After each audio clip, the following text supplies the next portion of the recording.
Ladies and gentlemen, welcome to Film Hustlers. Here we are again after a couple of weeks of a break. So, I've got a really interesting story. I was approached by a woman who has been involved with female mariachi for years. And she said, hey, I want to do this documentary about the history of female mariachi. I wasn't sure I wanted to do another documentary since I did Almaraz. So finally, I kind of read through everything. I called an editor that we know. I called Rich Alarcon, and we talked about the project a little bit. Anyway, I said, okay, so this sounds interesting. I'm willing to sort of explore this. So she got my name through Castro de la Rocha, who was an investor and a producer on Almaraz. So I decided to go back and have a conversation with him and with Tom Beers. I said, hey, are you guys interested in this female mariachi thing? Because I am, and I think it could be bigger than our last thing. And can I get your guys' support?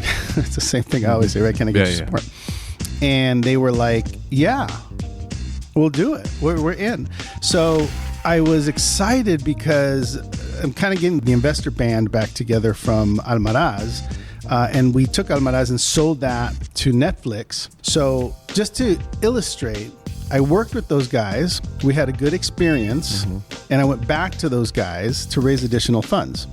And they said yes. So that was kind of a serendipitous thing, right? I wasn't sure about making those calls. I wasn't positive that they'd want to do it again, but I made the calls, I had the conversations, and it came out super positive. So I'm going to be doing the female mariachi documentary and see what happens. But it was very exciting because I thought, this is territory that we're covering in our podcast. Yeah. Nice. That would be exciting. Davey Dave, what's up with Enfuego?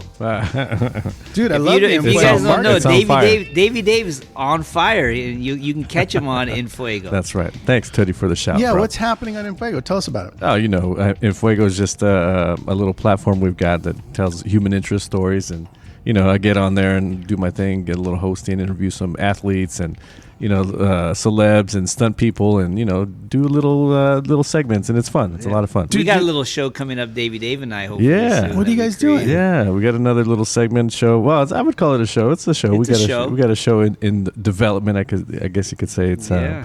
It's got a sick title. Yeah. It's gonna be good. It's gonna be fun. It's gonna be fun. It'll be funny. It'll be funny. Do they fly you all over the place to meet with these teams? Because I saw you like in New York. I saw you in different places. Yeah. Actually, whenever the chance comes up, he'll send us to we were in New York talking to Kike Hernandez, that kind of thing. So wherever we need to be. Listen. Do you want me to talk to him? You go FC, Davey Dave. You're my guy. Listen, You're a film hustler. You go FC and you stay in a fucking suite at the Plaza in New York. Okay. I told him, man, we gotta go anywhere that we can just to make our original content because that's what we need. Yeah. Right. Well, it's looking good. I've been following. I've been enjoying it. I like the posts. I like what you guys are doing. So right on. Perfect. I don't know if that helps anything, but I do. It does help. It does help. I do dig the content. It's very cool. Right on. Thanks, dude. And then we also posted on Instagram that Tootie was on Channel 5 KTLA. Man, that was huge. He was. Dude, it was you knocked it out of the interview. park. Yeah, you knocked it out of the park. If you guys want to check it out, you go to our Instagram or his Instagram. Go to the Instagram. Go to the Instagram, and we have it on there. It's very cool. I mean, you seem like a pro. The thing that's interesting about how you put it is that we always talk about trying to keep your pitch short, keep it tight, be understandable. You had all that. You had like your story put together. Like I feel like you told it like in a minute. I had to. No choice. You had no choice, but you didn't choke, and that's the important part. Yeah. Is that when you get your opportunity to be on KTLA and market your movie, you got to do it. But you did do it. But you've been with it for a long time, so yeah. But I was more nervous about going on KTLA than I was going on Access and going on Extra. Only because because the demo for Access and Extra are like old ladies, Midway. You know what I mean? Like there's no pressure. KTLA is all industry people. It's the most watched. That's true. It's the most watched morning show in LA, and who's in LA is industry people. So it wasn't like, I had to be on point. You know what I mean? You touched it all, man. It was great. Everything. Yeah, everything. And really, how long were you on it? 2-3 minutes? Yeah, and Dana, coincidentally, she used to work at Extra when I first got there, so she knew me. Sam wasn't there. Sam's the one who's been like kind of pushing for me to go on. Yeah.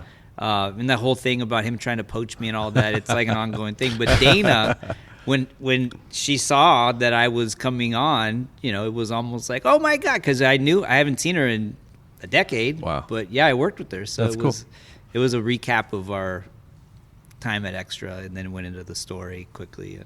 That's exciting, dude. I mean, and it's an opportunity to take the films that you do. In your case, look, not everyone has access like that. They like you. You've been going there for 10 years. Longer than that. Longer than that. Yeah. So they know you, and any chance you can get to market, like you got to do it. But you know what?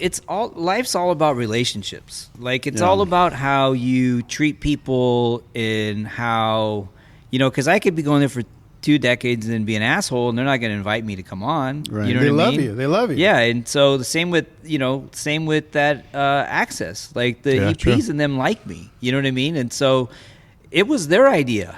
Like when they found out that I had a movie, it was like, Tootie, why don't you come on and promote your movie? And I was like, fuck, that would be amazing if I could, if you want, you know what I mean? But it's because it's all about relationships. It's all about, people, if people like you or, and you're cool with people are going to want to help you. You know what I mean? That's in anything. If you're an asshole and people are going to be like, that guy's an asshole. I don't want to, what do I care? Dude, and you were on Access?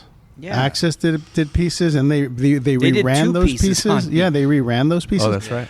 I mean, that's pretty cool, man. That's like big. That's millions of But people. it's not to speak volumes of my film, because my film's not that good. It's just because they like me. According to you, Yeah. they good, were it's saying good. on Channel 5, they really liked it. She was like, "It looked great." Well, I mean, it does have 4 out of 5 the stars. Let the audience decide. Exactly. Yeah. It's Exactly. not up to you whether it's good or bad. Too critical. Yeah, too critical. Look, and you also did it. Filmmaking is not about money. I think we've proved that on Yes. this podcast. For sure. It's about effort, it's about will, and it's about grit. Can you get it done? Can you tell a story? I mean, it's like it's not interesting to talk about Robert Rodriguez anymore because we're past that time. But he didn't know any better. He thought he would watch TV or watch a movie and think, oh, there's just people in front of the camera. He didn't know the rest of it. He eventually figured it out. But if you think about it, it's just people and you and a camera. And now you could use an iPhone. And, did you shoot some of your stuff on iPhone? You did, right? No, not for that. We shot on a camera.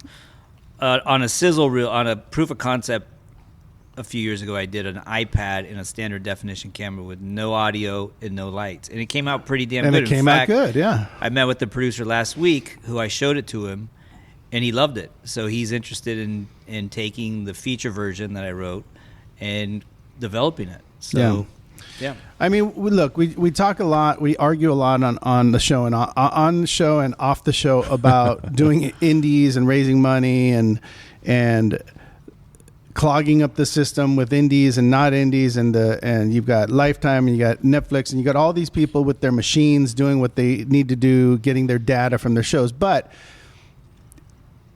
I wouldn't have made any movies in my life had I not raised money for my own films. Mm-hmm. And I made a lot of really bad films. I didn't everything I made has not been great. So, I look back at some of the stuff I did and think, like, I can't believe I did that. I should have done something different. But at the same time, raising the money got me relationships. Like, for instance, I raised the money for a film called East Side back in the day. It's 98. It was $400,000. It was not a lot of money. I was doing a casting session, and the casting director brought in Mario Lopez. So we met. That's where you met him? Yeah. Wow. We met. We said hello. I cast him. Well, not me, but the group of us cast him. Yeah. And when he was in the movie, we became friends. And years later, I can honestly say that if it wasn't for that chance meeting, I may not be a filmmaker at all. Yeah. So had I not raised the money, had I not done that film, had I not met Mario, there's a very good chance I wouldn't be sitting here right now doing this, Maybe something else would have happened, but for sure that relationship that I built, that friendship I built ended up, working out for me in the long run. Look, I can't speak for everything we've done because it's a lot of stuff, but for sure the past 5 years it's been three movies at Lifetime and a series at Netflix. Wow. So I think the answer is keep going, keep trying, keep doing. There could be a relationship. The movie may not be great. In Tootie's case, he made a great movie, but in my case, not all my movies were that good, but they were steps in the direction. But you made them. Yeah, they were films that I made, and they were not. I think my first thing was $50,000. My second thing was $200,000. East Side was $400,000, and then I started going up into the millions. Uh-huh. But I gotta say, honestly, if I'm being honest about raising money, I never thought, like when I raised 50, I never thought in a million years that anyone would give me 400,000 or even 200. When I raised 200, I thought it was so hard. I thought there's no way I'm getting 5. And then I got 4. And then I thought the idea of someone giving me $1 million was like completely out of the realm of possibility. And then that happened. And then 2, and then 3, and then 4. So it's scary, and it doesn't feel like you can do it, and it feels like it'll never happen, and then it happens, and then you're on to whatever is unattainable next. Mm-hmm. So if you keep going, you build relationships along the way. That's the most important. You notice, yeah. I mean, off of what Tootie was saying, you build relationships, you build partnerships, you get people to help you. You meet people at KTLA, you meet people at Access that love you and appreciate what you're doing. And look, and just keep banking that good faith. Bottom line is, if your movie was horrible, Access and KTLA would not have invited you on. Yeah. That's for sure. For sure. Because there's no way. Like think about if like you had sex in it, or you had like stuff that was I don't know, racist, something weird. Yeah. Like they have to know what your movie is before they can market for you, right? So someone had to either see it, hey, make sure that we're not, publicizing something that's not great. So obviously you did your job, you created your relationships, and it ended up being great. I never had that kind of publicity, except for my wife worked at Entertainment Tonight, and I got a little bit of glow from that once in a while. Not as much as you. You got a marriage out of it. What do you mean? That's the best deal you got. The best. Yeah, I mean, she's much more talented than I am, but I ended up marrying. Much more. No. Yeah, no, totally. She's the best of us for sure. But she did help me a lot with marketing and taught me a lot about how TV works. But definitely, look, all of our roads are different, but at the end of the day, raising money, creating relationships with actors, with producers, with financiers, and I think that's the whole point of this beginning of the show, is that if you work with people, go back to them. If the experience was good, go back to them. You're not always going to be in perfect standing with everybody that you work with. Sometimes it's going to fall apart. Sometimes it's not going to work. But if 50% of the time you're ending up in a positive space and you're moving forward, then it doesn't matter. You got to just keep moving forward. You got to keep doing what you're doing. And Tootie, eventually, you will end up in the system, regardless of what that system is. Regardless of what it is, whether you do it independently and end up bought by Netflix, or you do it independently and then someone goes, "Hey, I remember what he did last time. Let's buy into it now before he finishes it because it's going to be marketed and he's going to do a good job." All of those things come into play towards your eventual success. It's not based on whether it's at a studio or not. And I know we joke about this a lot, but it's not based on whether you're at a studio or you're in a system or you're not in a system. It's, are you getting it done? Are you doing a good job? Are you learning? And then are you doing enough to be noticed next time? So whatever you do next, people are going to remember, oh yeah, he was on Access twice. Oh yeah, he was at KTLA. Yeah. Oh yeah, he was marketing. Oh yeah, Mario Lopez was an investor in that. And he got everyone their money back.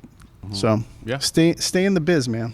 Yeah. Everyone should keep working hard. Grind it out. Raise the money, it's make tough. your movies. I started this with, I raised a couple of $100,000 to do another doc. Do I want to do it that way? No, but I'm passionate. Can't help but go back and raise money. Why? Because it's what I do. Mm-hmm. I can't stay away from it. I try to get out and they pull me back in. But I don't know. I think that's the key. So, okay. So moving forward, we've got Beautiful Darkness. It's a great script. I did contact an agent about our main actor. Not going to mention who it is because I haven't negotiated it. We've mentioned it on other shows, so you can go do the math. Together. Yeah, piece it together. But we're going to know about that soon. It's a 3-day shoot. We've got our DP, Ryan Galvan, who's actually going to end up being a producer on this. He ended up putting up 4,000 or 5,000. I'm pushing him towards 5. I think he said 4, but let's say 5. Our show, The Film Hustlers, is going to be putting a little bit of money in, whatever whatever you guys, feel comfortable with. Feel comfortable putting in. Well, our Modelo bill isn't as high as dude, all of that money that was being spent on drinks and chips and salsa. It's going towards the film. Was pretty fun, but I mean, it did cost us a lot of money. Dude, all of our money that we would get from Russ went directly into beers, tequila, and salsa. Sometimes we would buy people meals. Yeah. So we're going to be putting in money ourselves, which is from the show. We're going to ask Russ. We've got a guy that we're going to call today, Jose Manuel, who, we're going to test it out, test the waters, see if we can get an old investor. He actually worked on Almaraz with me too, but I'm going to save him for this. I'm not going to ask him about. You already got the money for this other doc. Use it for Beautiful Darkness. Yeah, let's go for Beautiful Darkness. Okay, do it. So we're going to make this call, and you guys listen in and see what happens. Strategy. It's all strategy. Good, Dave? Bueno. All right, ladies and gentlemen, we've got Jose Manuel on the phone here. Welcome to Film Hustlers. I got Tootie here, who's the director-writer of Beautiful Darkness. I've got Dave here, who's producing Beautiful Darkness. Jose Manuel and I have a history. We are involved with Mario in the tequila with Oscar. Yep. Jose Manuel runs many businesses. He has a production company called Grand Enterprises, which does a bunch of TV stuff. He executive produced Carlos Almaraz Playing with Fire, which we sold to Netflix. And he's a good friend of mine, and we seem to have done some good business together, I think, right? Well, I always want to think that relationships bring a lot of projects together, and there's more opportunities. I think I see it as a positive. When you go back and try to do something new is because it was productive, it was a good thing. And every time you get invited into a new project with the same company or person, I look at it as a positive. So, well, I appreciate that. I think your history and your success, it seems like everything you touch turns to gold. There's not a lot of business people like that every business that they're involved with seems to be flourishing and doing well. You're in Vegas, just to let people know, and you do a multitude of businesses. I know that you're involved with the fight business too. How is that going for you? Are you enjoying that? You know what? I got to tell you, when I was in the music industry, I thought that being part of music was like the best thing ever. And then Oscar De La Hoya asked me one day if I could help him manage a fighter that moved from Japan. And I said to him, well, I love boxing, but I don't know how to deal with the boxer. Oh, he's a great guy, blah, blah, blah, blah. And I said, okay. I said, who is it? He goes, it's Jorge Linares. So I was a huge fan of this kid, who was originally born in Venezuela and moved to Japan at the age of 16. He was fluent in Japanese.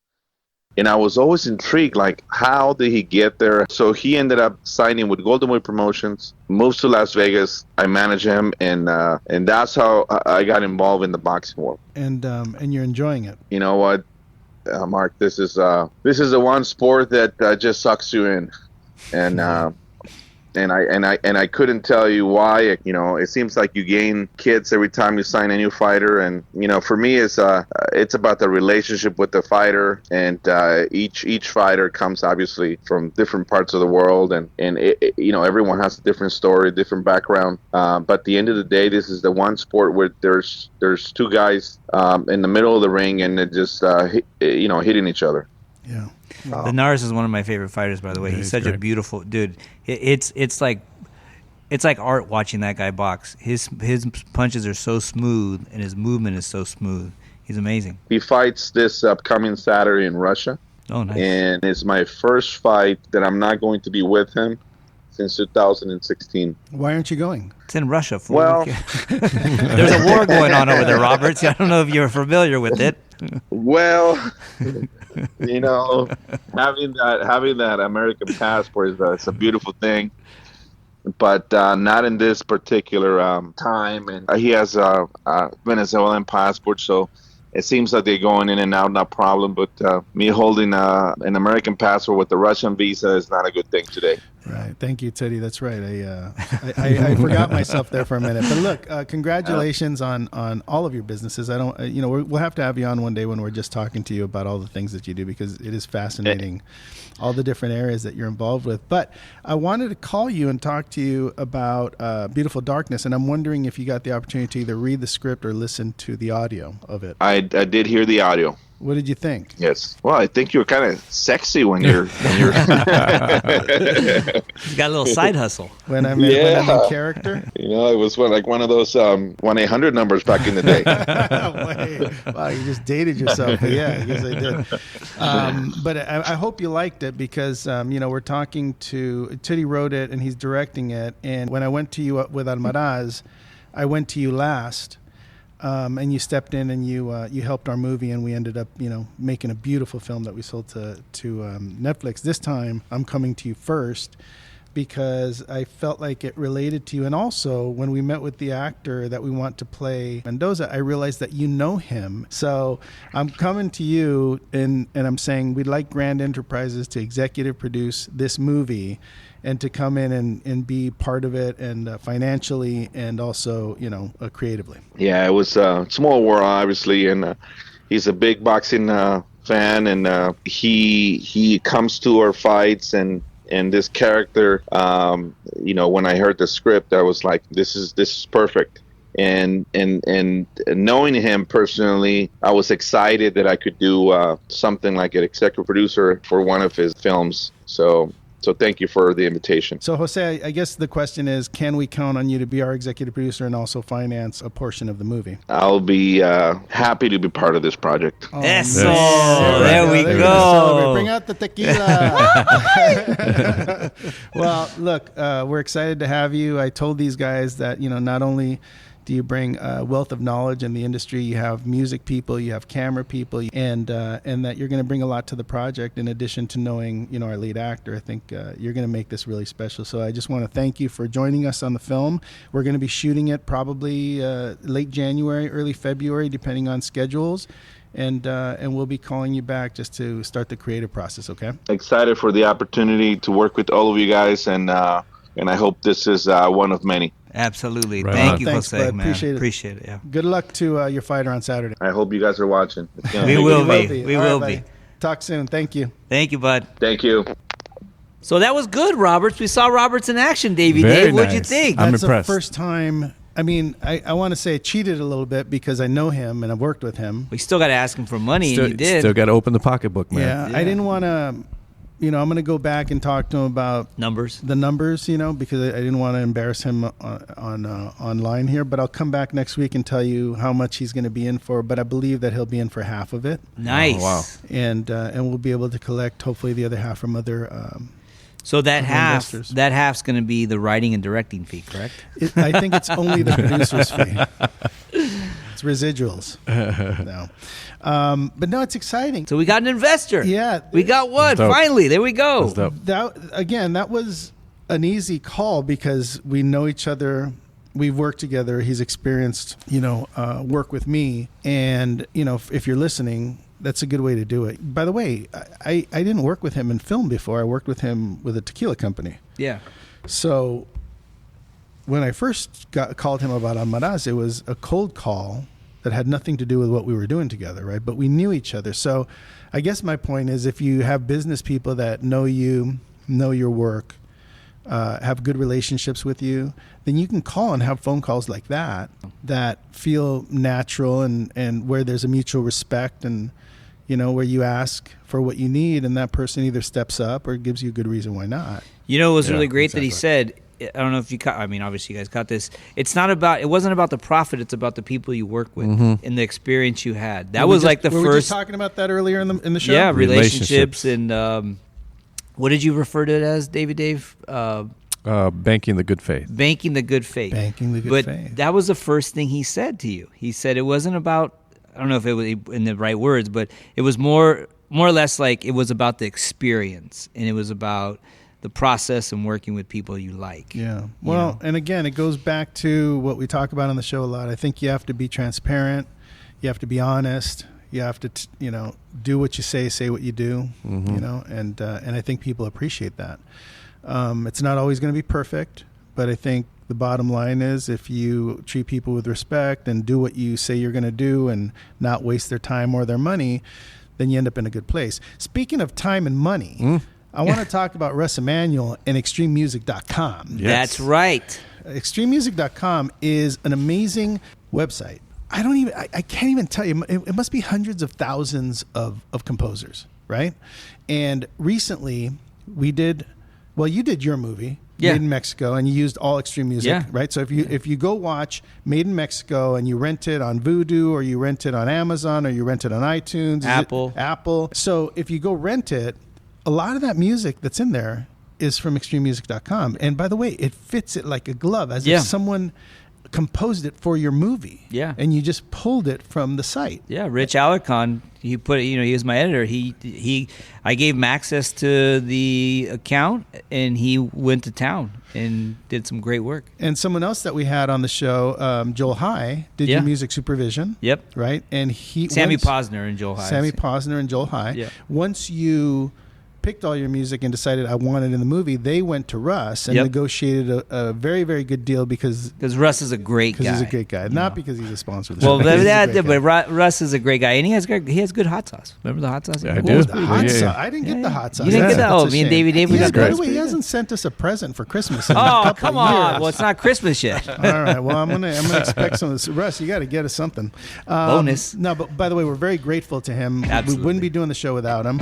But yeah, ExtremeMusic.com, all your music needs. I used it on Stepping Into the Holiday. Some of the most beautiful music in our movie, besides the Cesar Vega composed music, came from ExtremeMusic.com. So if you're doing a project, commercial, any kind of short, any type of content, go to Extreme Music, open your account, pick your music, and notice that when you pay for it, you won't be paying like you're paying a huge composer with all these instruments and all these musicians to pay. You'll be paying a reasonable amount, and you'll be able to get this very special music in your show. Okay, I think the phone calls to get money for our movie will be a little bit more complicated than that in the future, so tune in. We'll get some more investors on the line. We'll talk to some people that, maybe say no to us. It's going to be hard because I think we're just really good at raising money, maybe. Well, I think you're really good at raising money. I mean, I get what you're saying. That's your buddy, and you guys work together. But it was pretty seamless, dude. You said, "Hey, can I count? Like, did you see? Hey, can we count on you? Are you in?" Well, that's a key thing, yes, right? I am. You reach out your hand to someone and you say, "Can I count on you to help me?" And if they're a person of their word, they will shake your hand and say, like, "Yeah, you can count on me." Yeah. For a certain amount of money. Like I said, I'll let you guys know what he's going to be in for, but I believe it'll be about half. Nice. But yeah, we'll do more phone calls next time, and it's great to see you guys again. It was a couple of weeks off. I hope everyone had a happy holiday and Turkey Day and all that. Absolutely. And we'll be moving into Christmas and all that coming up, but we'll definitely see you next week. And thanks again for listening to Film Hustlers. There you go, Roberts. You almost missed it. Almost at the end, David. Did you catch that? I did. You're good. Hey, what does he look like? You got a picture of him? He's handsome. Is that what you're asking?